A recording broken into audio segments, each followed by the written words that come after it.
అందరికీ నమస్కారం. ఇప్పుడు బీసీ ఉద్యమం అయితే తెలంగాణ రాష్ట్ర వ్యాప్తంగా ఒక మూమెంట్ నడుస్తూ ఉన్నది. అన్ని వర్గాల ప్రజలు కూడా బీసీలకు సంబంధించి ఉద్యమాన్ని తీసుకొచ్చి ఇటు ప్రజా సంఘాలు కావచ్చు, రాజకీయ పార్టీలు కావచ్చు, బీసీలకు మద్దతు ఇచ్చినటువంటి పరిస్థితి ఉన్నది. ఈ క్రమంలోనే ఇటీవల మన బంద్ కూడా జరిగినటువంటి పరిస్థితి ఉన్నది. దీనికి సంబంధించి BC democratic JAC chairman Kola Janardhan గారు మాట్లాడుతున్నారు. సరే మాట్లాడే ప్రయత్నిద్దాం. నమస్కారం.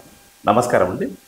మీకు రిపబ్లిక్ మీడియా యాజమాన్యానికి ప్రేక్షకులకు అందరూ కూడా మరొకసారి నమస్కారం. అని చెప్పండి, మొన్న జరిగినటువంటి బీసీ జేఏసీ బంద్కు పిలుపునిచ్చిన నేపథ్యంలో బంద్ అన్ని పార్టీలు కూడా మద్దతు ఇచ్చినాయి.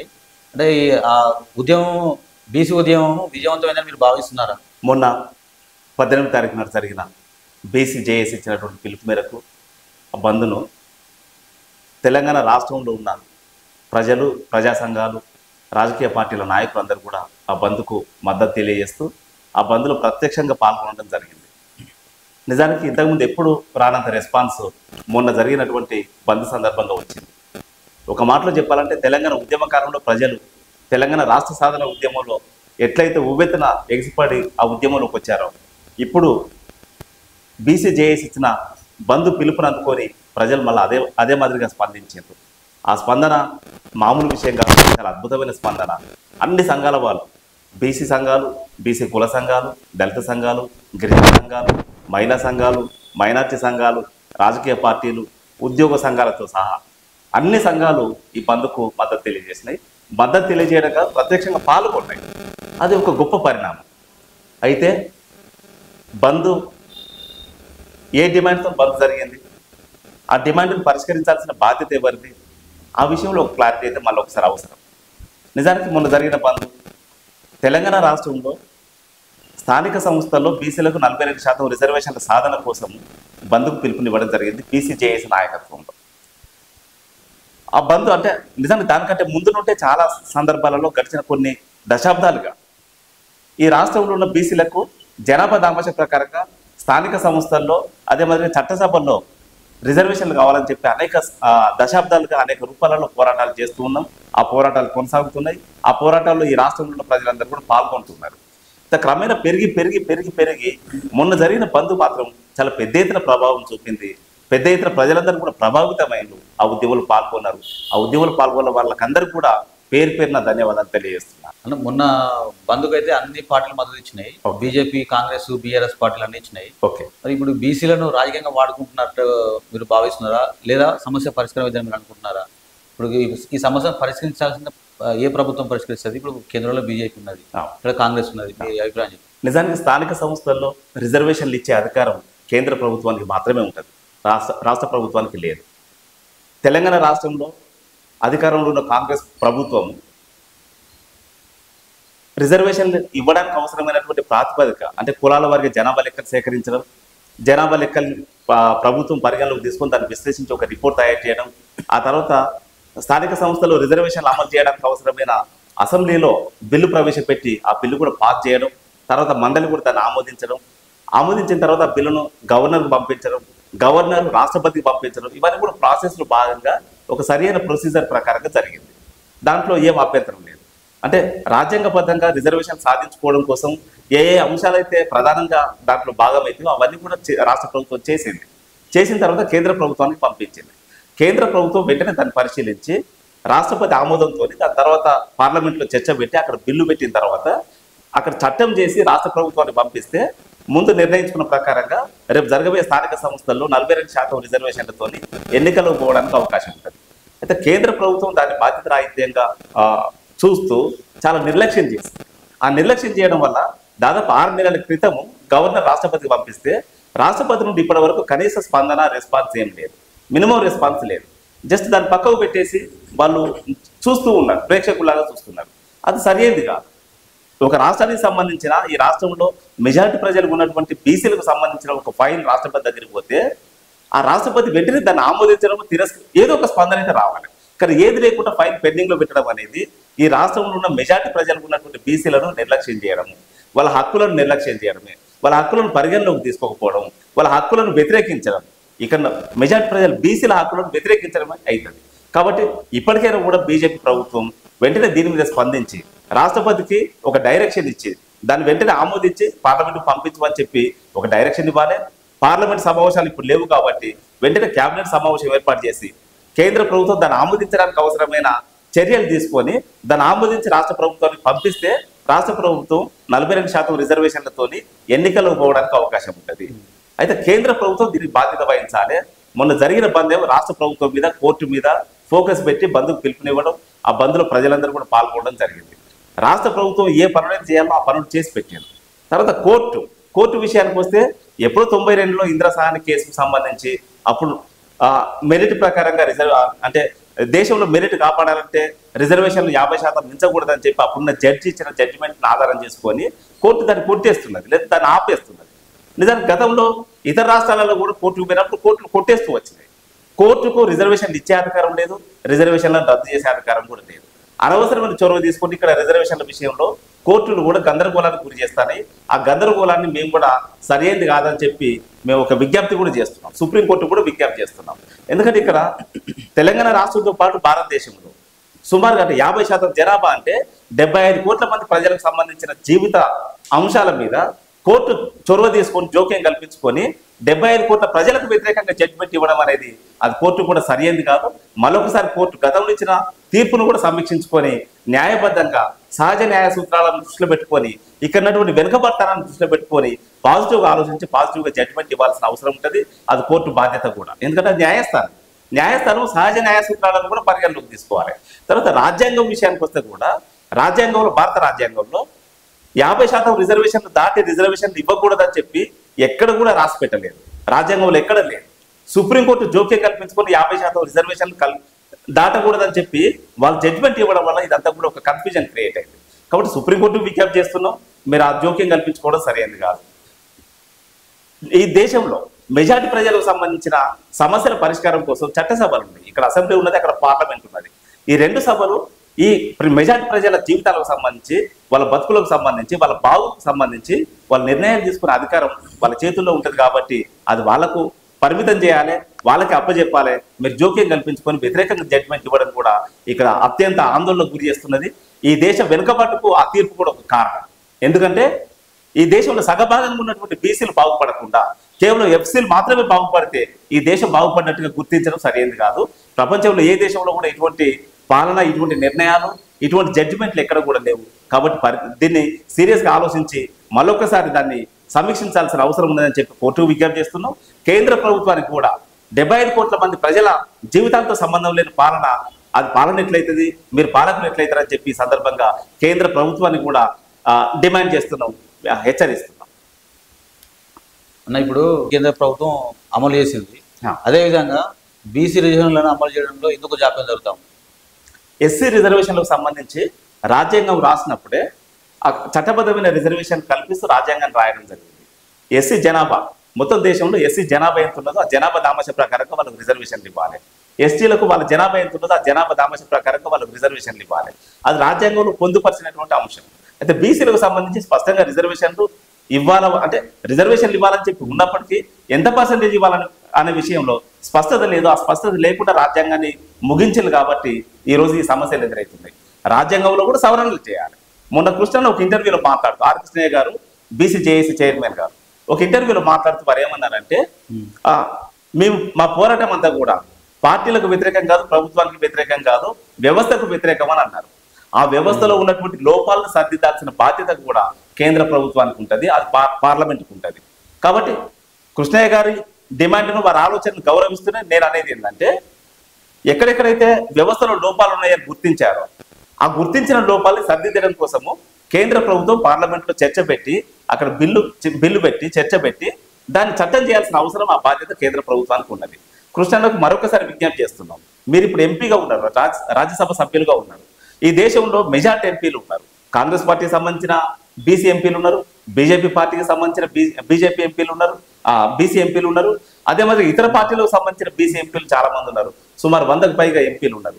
వాళ్ళందరినీ కూర్చోబెట్టి ఒక సమావేశం ఏర్పాటు చేసి పార్లమెంట్లో అక్కడ చర్చ జరిగి తీర్మానం అయ్యే విధంగా అక్కడ చొరవ తీసుకొని పనిచేయాల్సిన అవసరం, ఆ బాధ్యత కృష్ణయ్య గారి మీద ఉన్నది. ఒకవేళ కృష్ణయ్య గారు ఆ చొరవ తీసుకోకపోతే రాష్ట్ర ప్రభుత్వం కూడా ఎందుకంటే ఇక్కడ బిల్లు ఆమోదింపజేసి కేంద్ర ప్రభుత్వానికి పంపించారు కాబట్టి రాష్ట్ర ప్రభుత్వం ఇక్కడ ఉన్నటువంటి అన్ని రాజకీయ పార్టీల నాయకులను, బీసీ సంఘాల నాయకులను, బీసీ కుల సంఘాల నాయకులను, మేధావులను, ఈ ప్రజా సంఘాల నాయకులు వీళ్ళందరినీ కూడా కూర్చోబెట్టి ఒక సమావేశం ఏర్పాటు చేసి ఆ సమావేశం ద్వారా కేంద్ర ప్రభుత్వం మీద ఒత్తిడి తీసుకురావడం కోసం, ఒకవేళ వినకపోతే కేంద్ర ప్రభుత్వానికి వ్యతిరేకంగా రాజకీయ యుద్ధం చేయడం కోసం ప్రభుత్వం చొరవ తీసుకొని పనిచేయాల్సిన అవసరం, ఆ బాధ్యత ఈరోజు కేంద్ర ప్రభుత్వం మీద ఉన్నది. ఒకవేళ ప్రభుత్వం రేవంత్ రెడ్డి గారు ముందుకు రాకపోతే పిసిసి ప్రెసిడెంట్ గా ఉన్నటువంటి మహేష్ కుమార్ గౌడ్ గారు ఈ బాధ్యత తీసుకొని ఇక్కడున్న అన్ని సంఘాలను, అన్ని పార్టీలను కలుపుకొని కేంద్ర ప్రభుత్వానికి వ్యతిరేకంగా రాజకీయ యుద్ధం చేయాల్సిన అవసరం ఉన్నది. ఆ బాధ్యత మహేష్ కుమార్ గౌడ్ గారు తీసుకోవాలని చెప్పి మేము డిమాండ్తో కూడినటువంటి విజ్ఞప్తి కూడా చేస్తున్నాం. మొన్న జరిగిన బంద్లో బీజేపీ పార్టీ మద్దతు ఇచ్చింది, ప్రత్యక్షంగా కూడా పాల్గొన్నది. కేంద్రంలో బీజేపీ ఉన్నది, రాష్ట్రంలో ఇక్కడ బంద్లో బీజేపీ పాల్గొన్నది. మరి దీన్ని ఎట్లా చూడాలి? మొన్న జరిగిన బంద్లో బీజేపీ పార్టీకి సంబంధించి మనం చూసుకున్నప్పుడు ఆ బంద్లో బీజేపీ పార్టీ ప్రత్యక్షంగా పాల్గొనడం, బంద్కు మద్దతు ఇవ్వడం మాత్రమే కాదు, ప్రత్యక్షంగా బంద్లో పాల్గొనడం అనేది ఒక గొప్ప పరిణామం. ఆ మాటకు వస్తే కొంచెం వెనక్కి పోతే అసెంబ్లీలో స్థానిక సంస్థల్లో 42% రిజర్వేషన్లకు సంబంధించిన విషయంలో బిల్లు ప్రవేశపెట్టినప్పుడు బీజేపీ పార్టీకి సంబంధించిన ఎమ్మెల్యేలందరూ కూడా దాన్ని మద్దతుగా సంతకాలు చేసింది. అదే మాదిరిగా పార్టీ కూడా మొన్న ప్రత్యక్షంగా బంద్లో పాల్గొని మద్దతు తెలియజేసింది. ఈ రాష్ట్రంలో ఉన్నటువంటి ఎంపీలందరూ కూడా స్థానిక సంస్థలో 42% రిజర్వేషన్లకు సంబంధించి మద్దతుగా మొన్న బంద్లో పాల్గొన్నారు. వాళ్ళ రాజకీయ కార్యక్రమాలను కూడా స్పష్టంగా మాట్లాడుతున్నారు. ఇది ఒక గొప్ప పరిణామం. అయితే తెలంగాణ రాష్ట్ర బీజేపీ పార్టీ, తెలంగాణ రాష్ట్రంలో ఉన్న 8 మంది ఎమ్మెల్యేలు, 8 మంది ఎంపీలు, రాజ్యసభ సభ్యులు వీళ్ళందరూ కూడా బంద్కు మద్దతుగా వాళ్ళు మాట్లాడడం లేదా బంద్లో పాల్గొనడం, మాకు రిజర్వేషన్ కావాలని చెప్పి డిమాండ్ చేయడం అనేది ఒక గొప్ప పరిణామం. తెలంగాణ రాష్ట్రానికి సంబంధించిన పార్టీ, ఎమ్మెల్యేలు, ఎంపీలు అందరూ కూడా బంద్లో పాల్గొన్నప్పుడు మరి రిజర్వేషన్లు ఇబ్బంది ఎవరు? కేంద్రంలో అధికారంలో ఉన్నది బీజేపీ ప్రభుత్వమే కదా. బీజేపీ ప్రభుత్వం అధికారంలో ఉన్నప్పుడు ఆ కేంద్ర ప్రభుత్వానికి వ్యతిరేకంగా రాష్ట్ర బీజేపీ పార్టీ, రాష్ట్ర ఎంపీలు, ఎమ్మెల్యేలు అందరూ పాల్గొన్నారా? లేదా కేంద్ర ప్రభుత్వం ఆమోదంతో లేదా కేంద్ర పార్టీ ఆమోదంతో పాల్గొన్నారా?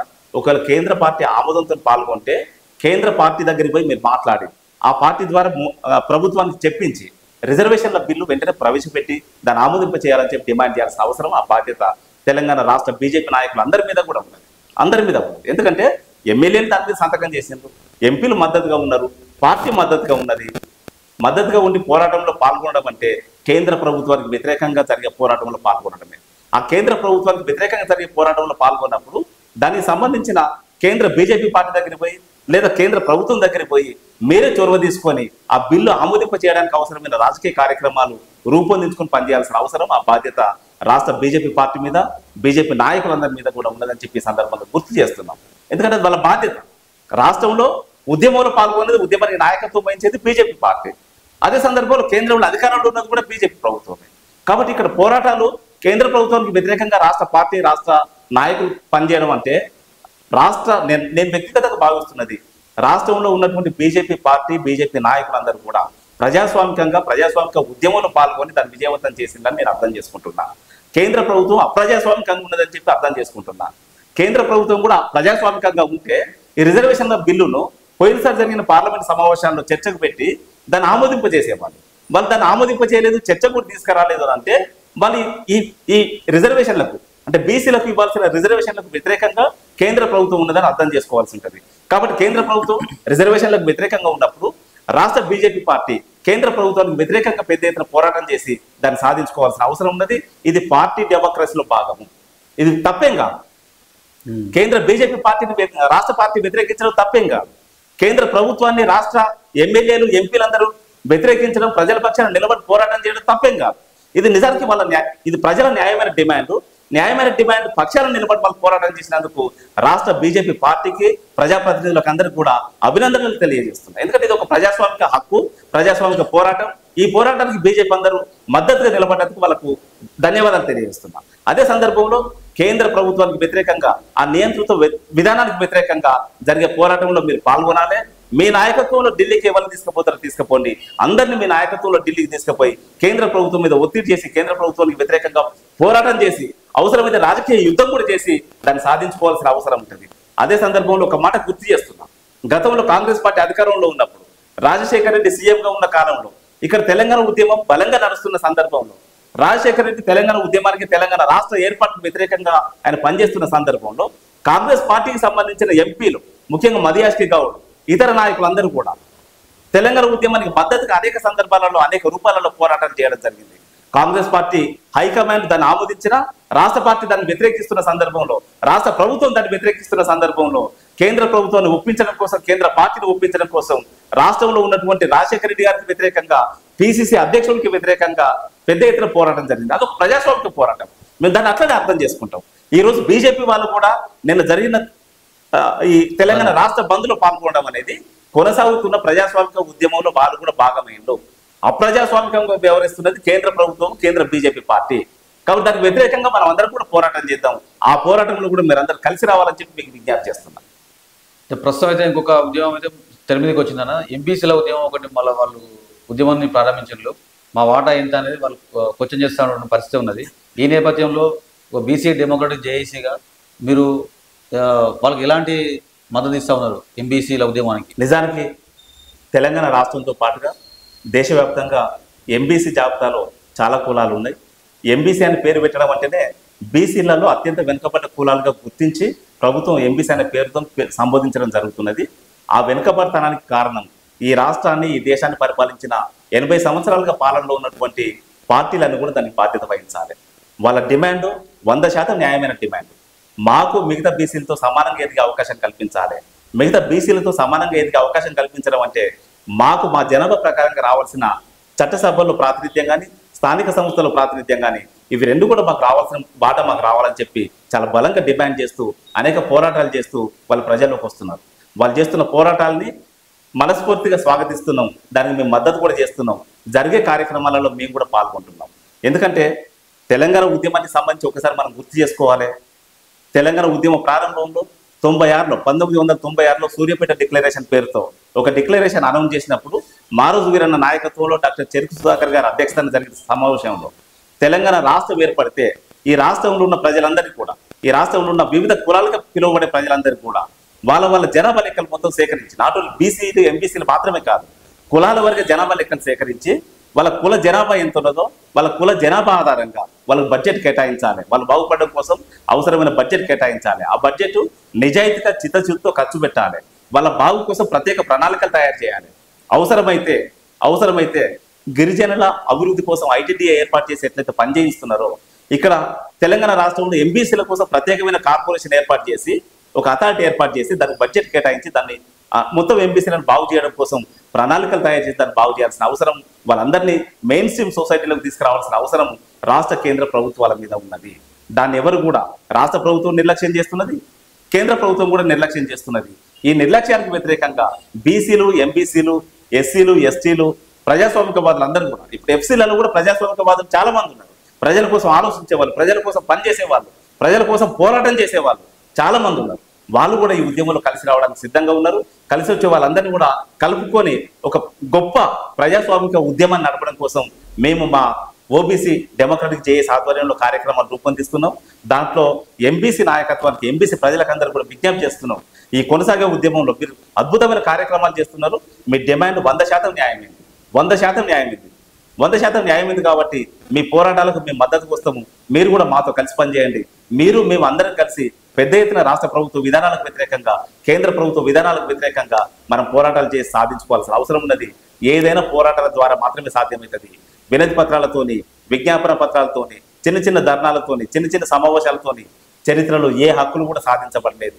ఇప్పుడు కూడా మీ హక్కులు సాధించబడవు. మీ హక్కులు సాధించాలంటే, హక్కులను అనుభవించాలంటే మీరు ప్రజాస్వామిక ఉద్యమాల్లోకి రావాలి. అందరితో కలిసి పోరాటం చేయాలని చెప్పి మీకు అందరు కూడా విజ్ఞప్తి చేస్తున్నాం.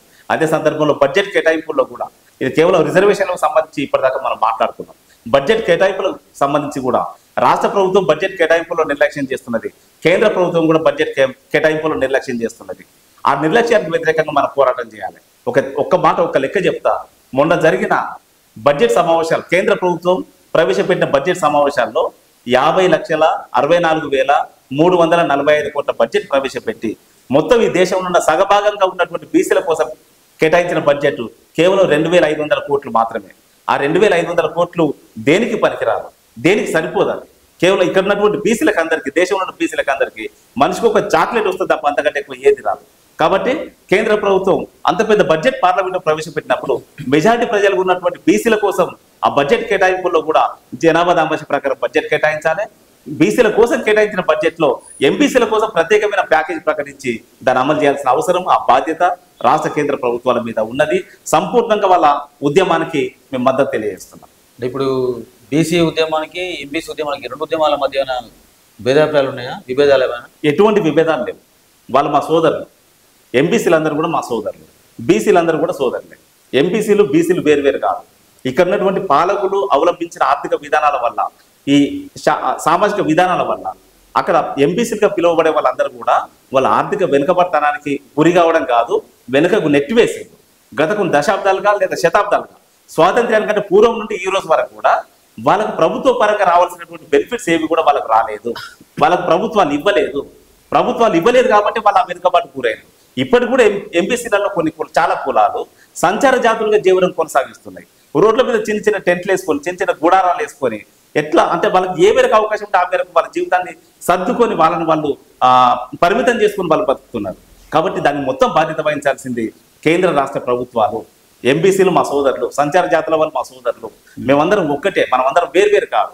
మనమందరం ఒక్కటిగా బతకాల్సిన అవసరం ఉన్నది, ఒక్కటిగా ఉద్యమాలు చేయాల్సిన అవసరం ఉన్నది, పోరాటం సాధించుకోవాల్సిన అవసరం ఉన్నది. ఆ హక్కులను పోరాటాల ద్వారానే సాధించుకుందామని చెప్పి ఎంబీసీ సోదరులకు, సంచార జాతుల సోదరులకు, బీసీ సోదరులకు, ఎస్సీ ఎస్టీ గిరిజన మహిళా మైనార్టీ సోదరులకు అందరూ కూడా విజ్ఞప్తి చేస్తున్నాం. వీళ్ళందరినీ కలుపుకొని పనిచేద్దాం, కలిసి పనిచేద్దాం. వాళ్ళు చేసే పోరాటాలకు మనం మద్దతు చేద్దాం, మనం చేసే పోరాటాలకు వాళ్ళని కూడా తీసుకొద్దామని చెప్పి అందరూ కూడా విజ్ఞప్తి చేస్తున్నాం. ఈ ఎంబీసీలను ప్రత్యేకంగా గుర్తించి రిజర్వేషన్లు ఇవ్వాలని చెప్పేసి వాళ్ళు డిమాండ్ చేస్తూ ఉన్నారు. దానికి అంటే మీరు ఎట్లా చూస్తారు? వాళ్ళు చేసే డిమాండ్కు 100% మా మద్దతు ఉంటుంది. ఇప్పటిదాకా అంటే దేశానికి స్వాతంత్ర్యం వచ్చి 80 సంవత్సరాలు అయినా కూడా ఇంకా వాళ్ళు ఎంబీసీలుగా, ఇంకా సంచార జాతులుగా వాళ్ళ జీవనం గడపడం అనేది అది వాళ్ళకు కాదు, ఈ దేశానికి అవమానం, దేశ పాలకులకు అవమానం. అది పక్కనే ఉన్న చైనాను ఒకసారి మనం ఎగ్జాంపుల్గా తీసుకుంటే, మనకంటే 2 సంవత్సరాలు వెనుక స్వాతంత్ర్యం సాధించిన చైనా దేశస్తులు అక్కడున్న పేదరికాన్ని కేంద్రంగా చేసుకొని ప్రణాళికబద్ధంగా వాళ్ళ బడ్జెట్ కేటాయింపులు చేసుకొని వాళ్ళు పేదరికాన్ని జయించడం కోసం అనేక కార్యక్రమాలు చేసి దాన్ని అమలు చేసుకున్నారు. ఈరోజు చైనాలో నిజానికి స్వాతంత్ర్యం వచ్చినప్పుడు భారతదేశానికంటే చైనా అత్యంత వెనుకబడ్డ దేశం. ఒక్కొక్క మాటలు చెప్పాలంటే వాళ్ళకి స్వాతంత్ర్యం వచ్చిన తర్వాత కూడా సుమారుగా 6 కోట్ల మంది ప్రజలు ఆకలి చావులకు గురైంది. అంతకంటే వెనుకబాటు కోటి ఉండదు. అయినప్పటికీ వాళ్ళు ప్రణాళికబద్ధంగా వాళ్ళు అనేక కార్యక్రమాలు రూపొందించుకొని దాన్ని అమలు చేసుకొని ఈరోజు చైనాలో పేదరికం లేనటువంటి దేశంగా దాన్ని డెవలప్ చేసుకున్నారు. 0 పేదరికం అక్కడ. కానీ ఇక్కడ మాత్రం ఇంకా పేదలు ఉన్నారు. ఆ పేదలు ఇంకా 35% కేంద్ర ప్రభుత్వ లెక్కల ప్రకారంగా 35% ఇంకా పేదరికం ఉన్నది.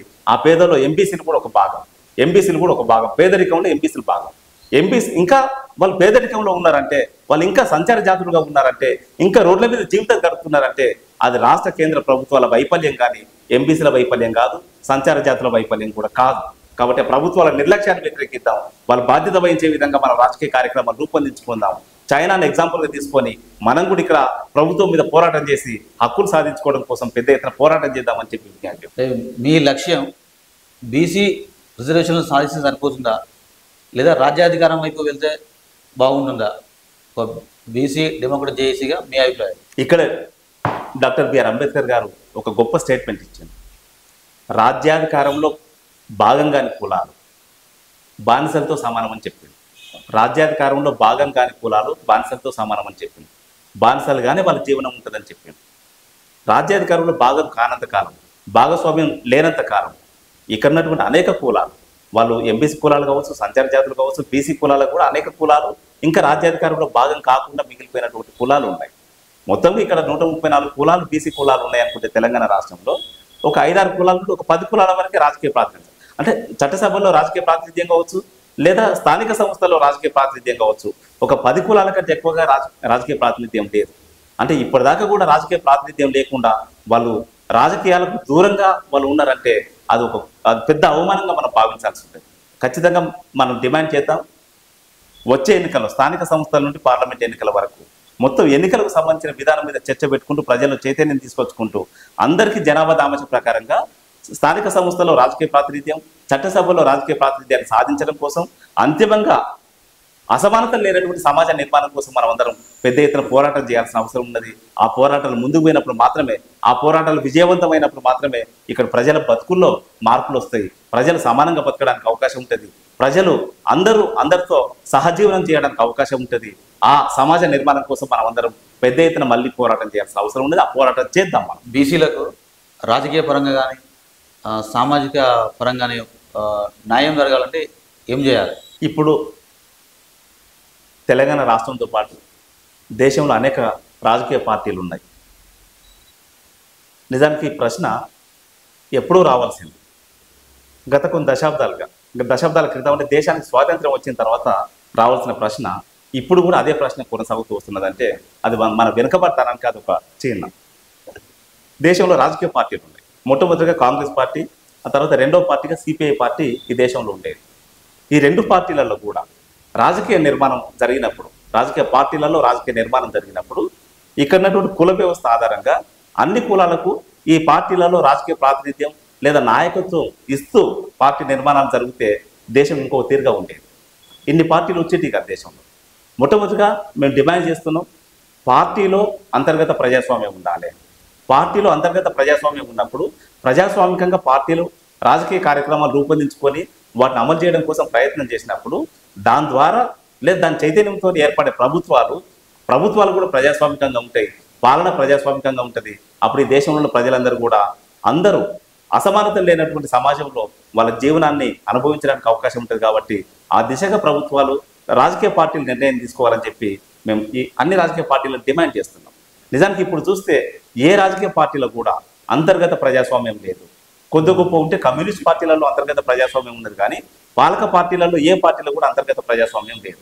ఏ పార్టీలో లేదు. కాంగ్రెస్ పార్టీలో లేదు, బీజేపీ పార్టీలో లేదు, బీఆర్ఎస్ పార్టీలో లేదు, తెలుగుదేశం పార్టీలో లేదు. అసలు దేశంలో ఏ పార్టీలో కూడా అంతర్గత ప్రజాస్వామ్యం లేదు. అంతర్గత ప్రజాస్వామ్యం లేకపోవడం వల్లనే ప్రజలు రాజకీయాల్లో పాల్గొనడం లేదు. ఒకవేళ పాల్గొన్నా కూడా నామమాత్రంగా పాల్గొంటున్నారు తప్ప వాళ్ళు సీరియస్గా రాజకీయాల్లో పాల్గొనడం లేదు. దానికి కారణం అంతర్గత ప్రజాస్వామ్యం లేకపోవడమే.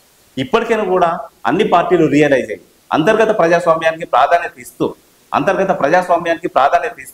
పార్టీ నిర్మాణం చేసుకుంటే, ఆ పార్టీ నిర్మాణంలో అన్ని కులాలకు అన్ని మతాలకు ప్రాధాన్యత ఇస్తే అది ఆ పార్టీ ఎదుగుదలకు, పార్టీ ద్వారా ప్రభుత్వాలు రావడానికి, ప్రభుత్వం కూడా ప్రజల కోసం పనిచేయడానికి అవకాశం ఉంటుంది తప్ప ఇంకా వేరే మార్గం లేదు. కాబట్టి ఆ దిశగా అన్ని పార్టీలు చర్య తీసుకోవాలని చెప్పి విజ్ఞప్తి చేస్తున్నాను. అదే సందర్భంలో పార్టీలలో అంతర్గత ప్రజాస్వామ్యం అనేది ఒక చర్చ, కానీ అసలు పార్టీలన్నీ రాజకీయ యాజమాన్య సంస్థలుగా మిగిలిపోయినాయి. ఇప్పుడున్న పరిస్థితులలో రాజకీయ యాజమాన్య పార్టీలుగా మిగిలిపోయినాయి. రాజకీయాల్ని వ్యాపార సంస్థలుగా మార్చుకునే ప్రక్రియ కొనసాగుతున్నది అన్ని పార్టీలను. ఏ పార్టీ మినహాయింపు కాదు. అన్ని పార్టీలు కూడా రాజకీయ వ్యాపారాలు చేసుకుంటున్నాయి. రాజకీయ వ్యాపారాలు చేసుకోవడం అనేది భారత రాజ్యాంగ స్ఫూర్తికి వ్యతిరేకమైంది. ఇక్కడ పేదరిక నిర్మూలనకు వ్యతిరేకమైంది. కాబట్టి దాన్ని నిర్మూలించడం కోసము అంతర్గత ప్రజాస్వామ్యాన్ని నెలకొల్పాల్సిన బాధ్యత ఉంటుంది. యాజమాన్య పద్ధతుల్లోకి వెళ్ళి ప్రజాస్వామికంగా పార్టీలు నడిపించాల్సిన అవసరం, ఆ బాధ్యత అన్ని పార్టీల మీద ఉంటుంది. ఒకవేళ ఆ పార్టీలు కనుక ప్రజాస్వామికంగా పనిచేయకపోతే నిర్ద్వందంగా ఆ పార్టీలను పక్కన పెట్టేసి చైతన్యం ఉన్నటువంటి ప్రజలందరూ కూడా ప్రజాస్వామికంగా పనిచేసే పార్టీలు ఏవైతున్నాయో వాటిని గుర్తించి ఆ పార్టీలోకి వచ్చి ఆ పార్టీలో పనిచేసి దానికి నాయకత్వం వహించాల్సిన అవసరం ఉన్నది. దాని ద్వారానే పేదల బతుకుల్లో మార్పులు వచ్చే అవకాశం ఉంటుంది. ఈ సమాజంలో వందల వేల సంవత్సరాలుగా కొనసాగుతున్న కుల వ్యవస్థ లేదా కుల అసమానతలు, కుల వివక్షతలు ఏవైతున్నాయో వాటిని నిర్మూలించడానికి అవకాశం ఉంటుంది. అంతిమంగా మనం కోరుకోవాల్సింది కుల రహిత సమాజాన్ని. వాళ్ళు బీసీలా, ఎస్సీలా, ఎస్టీలా, మైనార్టీలా, ఎంపీసీలా, సంచార జాతుల ఇవన్నీ పేర్లు తీసేద్దాం. పేర్లు తీసేసి కులరహిత సమాజాన్ని నిర్మించుకుందాం, వర్గరహిత సమాజాన్ని నిర్మించుకుందాం, సమాజాన్ని నిర్మించుకుందాం. ఆ సమాజానికి అవసరమైన రాజకీయ కార్యాచరణ రూపొందించుకుందాం. దాన్ని సాధించుకోవడం కోసం ఈ రాష్ట్ర దేశ ప్రజలందరూ కూడా ఆ కొనసాగే ఉద్యమాల్లో పాల్గొనాలి, దాన్ని విజయవంతం చేసుకోవాలి. భవిష్యత్తులో మన తర్వాత జనరేషన్ కులం అనే ప్రస్తావన లేని, మతం అనే ప్రస్తావన లేని, జాతులు అనే ప్రస్తావన లేని, వివక్షత అనే ప్రస్తావన లేని సమాజాన్ని నిర్మించుకోవడం కోసం మనం అందరం కూడా ఉమ్మడిగా కృషి చేద్దామని, ఉమ్మడిగా పోరాటం చేద్దామని చెప్పి ప్రజలకు మళ్ళొక్కసారి విజ్ఞప్తి చేస్తాం. బీసీ వర్గాల హక్కుల సాధన కోసం బీసీ డెమోక్రటిక్ జేఏసీగా మీ భవిష్యత్ కార్యాచరణ ఎలా ఉండబోతోంది? ఇప్పటికే మనకి ఇష్టం ఉన్న లేకపోయినా మన పుట్టుకకు ముందే ఇక్కడ కులం పుట్టింది. కుల సమాజం కొనసాగుతున్నది. అనేక అసమానతలతో సమాజం కొనసాగుతున్నది. ఆ అసమానతలతో కొనసాగుతున్న సమాజంలో వివక్షతలతో కొనసాగుతున్న సమాజంలో ఆ వివక్షతలకు వ్యతిరేకంగా, అసమానతలకు వ్యతిరేకంగా పెద్ద ఎత్తున ప్రజలు సమీకరించి వాళ్ళలో సామాజిక రాజకీయ చైతన్యాన్ని అందించి ఈ అసమానతలు లేనటువంటి సమాజ నిర్మాణం కోసం దానికి అవసరమైన రాజకీయ కార్యక్రమాలు రూపొందించుకొని పనిచేయడం కోసం మేము తీవ్రంగా కృషి చేస్తున్నాం. రాబోయే కొద్ది రోజుల్లో దానికి సంబంధించిన రాజకీయ కార్యక్రమాలు కూడా రూపొందించుకొని ప్రజల్లోకి పోవడం కోసం మేము నిర్ణయించుకుంటున్నాం. మా డిమాండ్లన్నీ కూడా ఇప్పటిదాకా నేను మాట్లాడిన డిమాండ్లన్నీ కూడా అది బీసీ అయినా, ఎంబీసీ అయినా, సంచార జాతులైనా, ఎస్సీలైనా, ఎస్టీలైనా, వాళ్ళు ఎవరైనా కావచ్చు, అవి ఉన్నాయి కాబట్టి వాళ్ళ హక్కుల కోసం పోరాటాలు చేద్దామని అంటున్నాం. అంతిమంగా అసలు ఈ పదాలు, ఈ వ్యవస్థ లేనటువంటి ఒక గొప్ప సమాజ నిర్మాణం కోసం మనం అందరం కూడా పెద్ద ఎత్తున పోరాటం చేద్దాం. ఆ పోరాటంలో బీసీ డెమోక్రటిక్ జేఏసీ కూడా భాగమవుతుంది. లేదా కలిసి వచ్చే వాళ్ళందరినీ కూడా కలుపుకొని ఆ పోరాటాలను మేమే రూపొందిస్తాం. ప్రజలందరినీ కూడా దీంట్లో భాగం చేసి ప్రజలందరినీ ఆ ఉద్యమంలో ముందుకు తీసుకుపోయి ఒక గొప్ప సమాజాన్ని నిర్మించుకోవడం కోసం మీకు కృషి చేస్తామని చెప్పి తెలియజేస్తాం. BC democratic JAC chairman Kola Janardhan అన్న గారికి ప్రత్యేక ధన్యవాదాలు. అమూల్యమైనటువంటి సమయాన్ని వెచ్చించి ఈ అవకాశం ఇచ్చినందుకు ప్రత్యేక ధన్యవాదాలు. రిపబ్లిక్ మీడియా తరఫున బీసీ హక్కుల సాధన కోసం ముందుకు పోవాల్సిందిగా మేము ప్రత్యేకంగా కోరుకుంటున్నాం. ధన్యవాదాలు. ఈ సందర్భంలో ప్రజలందరూ కూడా బీసీ ఉద్యమాల్లో, సామాజిక ఉద్యమాల్లో పాల్గొనడానికి ముందుకు వస్తున్న ఈ సందర్భంలో ఎక్కడెక్కడ ఏ ఏ రూపాలలో పోరాటాలు కొనసాగాలి, ఎట్లా భావజాల వ్యాప్తి జరగాలి, దాన్ని ప్రజలకు తీసుకుపోవడం కోసం ఏం చేయాలనే విషయాన్ని చర్చించడం కోసం నా దగ్గరకు వచ్చిన రిపబ్లిక్ మీడియా మేనేజ్మెంట్కు, మిత్రులకు అందరూ కూడా మళ్ళొకసారి ధన్యవాదాలు తెలియజేస్తూ, ఈ భావజాల వ్యాప్తిలో రిపబ్లిక్ మీడియా ఇంకా ముందు వరుసలోకి రావాలి. మిగతా వాళ్ళందరికంటే పోటీపడి ప్రజల్లోకి ఈ భావజాలను తీసుకుపోవాల్సిన అవసరం, ఆ బాధ్యత రిపబ్లిక్ మీడియా మీద ఉంటుందని కూడా నేను భావిస్తున్నా. మరింత సమన్వయంతో, మరింత సమర్థవంతంగా ఇంటింటికి రిపబ్లిక్ మీడియా పోయే విధంగా ఒక ప్రణాళిక తయారు చేసుకొని ముందుకు తీసుకపోతే దానికి మేము కూడా సహకరిస్తామని చెప్పి తెలియజేస్తున్నాం.